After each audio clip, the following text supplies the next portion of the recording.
So বন্ধুরা, আজকের ভিডিওতে এটাই জানতে পারবেন যে নেকড়ে বাঘ মানে ইংরেজিতে উলফ, এটিকে প্রাণী জগতে সবথেকে বেশি সম্মান করা হয় কেন।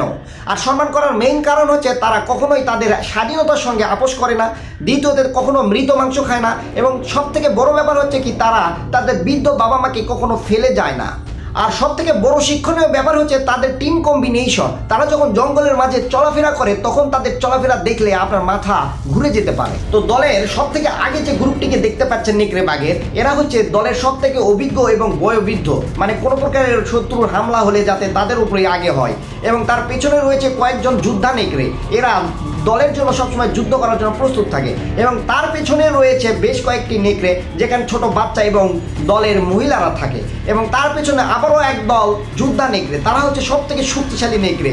এবং সব শেষ মানে সবার শেষে দেখতে পাচ্ছেন হচ্ছে আলফা। আলফা মানে নেকড়েদের মাঝে যে লিডার তাকে আলফা বলা হয়। আর এই আলফা নেকড়ে সেখান থেকে পুরো টিমের উপরে নজর রাখে এবং চারপাশে নজর রাখে।